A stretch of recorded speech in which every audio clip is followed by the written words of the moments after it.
பிறகு ஆடத்தை கழுத்துல தூக்கி போட்டுக்கிட்டு வந்துட்டு மலையில போய் வெட்டி நான் கந்தூரி கொடுக்க போறேன்னு சொல்லி வந்தோம். ஏன் திருப்பரங்குன்ற மலையில இன்னைக்கு இந்த இருக்கக்கூடிய ட்ரஸ்ட் போர்டு யாரு? பாலாஜின்னு ஒரு நபர் இருக்கிறாரு. அந்த பாலாஜி என்கின்ற நபர் திமுகவை சார்ந்தவர். அமைச்சர் மூர்த்தியுடைய அன்புக்கும் ஆசைக்கும் ஆட்பட்டவர். அவர் போருங்க சார், போருங்க சார், நான் பேசி கொடுக்கிறேன். நீங்க என்ன திமுக? நீங்க திமுக? உங்களுக்கு அவ்வளவு கோவம் வருது? இல்ல இல்ல, என்கிட்ட சத்தியம் இருக்கு, நேர்மை இருக்கு, உன்ட்ட ஆட்சி அதிகாரம் இருக்கலாம், பணம் இருக்கலாம், புகழ் இருக்கலாம், பெரிய செல்வாக்கு இருக்கலாம், ஆள்பலம் இருக்கலாம், அரசியல் இருந்தாலும் கூட என்னிடம் முருகப்பெருமானுடைய பேரருள் இருக்கிறது. அவனுடைய அருள் இருக்கின்ற பொழுது எதிரிகளுடைய பொருள் எல்லாம் எனக்கு பொருளாவே. அப்படி இல்லை. சுப்ரீம் கோர்ட்டுக்கு போறதுக்கு ஒரு பின்புலம் தேவைப்படுது, பொருளாதார பின்புலம் தேவைப்படுது. இந்த மாதிரி அசுர பலம் கொண்ட ஒரு எதிரியை எதிர்க்கணும்னா நிறைய பணம் தேவைப்படும். நம்மளுக்கு பொருளாதார ரீதியா எந்த அளவுக்கு? அதுதான் இப்ப நீங்க சொல்றது. அசுர பலம் அவங்கள்ட்ட இருக்கு, என்கிட்ட தெய்வ பலம் என்கிட்ட இருக்கு. இல்ல அப்படி முருகனுடைய பலம் இருக்கு சார். பொறுங்க சார், அசுர சக்திகளை அழிப்பதற்கு தெய்வ சக்தி தான் தீர்வு, புரிஞ்சுக்கங்க. வந்துட்டீங்க. ஸோ ஹெச் ராஜா அவர்கள் சொல்ற மாதிரி இதை இன்னொரு அயோத்தியா மாத்துறதுக்கு முயற்சி நடக்குதோ? அப்படிலாம் ஒண்ணுமே இல்லைங்க. ஒரு செய்தி உங்களுக்கு சொல்றேன்.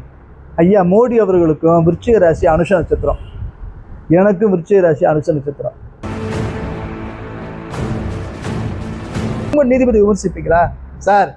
திகேக்கு நீதிமன்றமே போனாலும் ஐயா ஜிஆர் சாமிநாதன் கொடுத்த உத்தரவு தான் செல்லும், அதுதான் உறுதியாகும், அதுதான் உறுதியாகும். நவாஸ் கனி எம்பி தவிர்த்து வேற யாரு? நவாஸ் கனி யாரு? திமுக ஸ்டாலினோட ஆள் தான். அதான் சார் சொல்றேன், மறுபடியும் அது திமுகவோட தான் சேர்ந்து நிக்கிறாரே தவிர சிறுபான்மை இயக்கங்கள் நம்மளோட.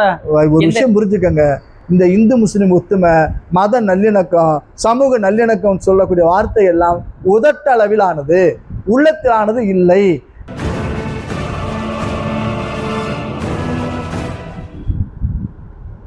என் உயிரே போனாலும் முருகனுக்கு எதிராக நான் எழுதி கொடுக்க மாட்டேன்னு சொல்லி இந்த ராஜா பட்டு சொல்லியிருந்தாருன்னா அந்த மனுஷன் நான் தூக்கு கொண்டாடுவேன்யா. இவங்களெல்லாம் எதுல வார்த்தை சொல்றதுன்னு எனக்கு தெரியல. சரி, தெரியல எனக்கு. பூஜாரிகளுக்கு 4000 ரூபாய் ஏற்றி கொடுத்துருக்காரு ஓய்வூதியத்தை. 4000 ரூபாய் கொடுத்துட்டாரு, தெரியல, நான் கவனப்படலை. இல்ல பூஜாரிகள் முல்லா மௌலிக்கு கொடுக்கும்போது எங்க இந்த கேள்வி எல்லாம் எல்லாருக்கும் பண்றாங்க. பொருங்க, இப்ப அதே தப்பு. சரி, அது விடு. இந்த பூர்ணச்சந்திரன் ஒரு தம்பி செத்து போனா, ஏன் செத்தான்? ஏன் செத்தான் அந்த தம்பி? நீதிமன்றம் தீர்ப்பை நடைமுறைப்படுத்தல, கலெக்டர் கமிஷனர் சொல்லி மனசு வெதுப்பி தீக்குள் செத்துட்டான். ஒரு 100 கோடி ரூபாய் பணம் தாரேன்னு சொன்னாலும் எவனும் செய்ய இயலாத காரியம். தற்கொலை செய்வதற்கும் தனி தைரியம் வேணும். ஏன் சொல்றேன் பொறுங்க, இந்த முருகன் கோயில் வந்து நான் தீக்குளிச்சிருப்பேன், நான் தற்கொலை செய்தது தீக்குளிச்சதை நான் ஆதரிச்சு பேசல. ஆனால் நான் மலையில வந்து இந்த தீபத்துல தீக்குளிச்சிருந்தேன், கோவில் தீட்டுப்பட்டு சொல்லி அவன் இறந்து போயிட்டான். அந்த குடும்பத்து மக்களை மத்திய அரசு, பிரதமர் அவர்கள் நாளைக்கு சந்திக்கணும். அந்த குடும்பத்துக்கு ஒரு 1 கோடி ரூபாயாவது பிரதமருடைய நிவாரண நிதியிலிருந்து கொடுக்கணும்.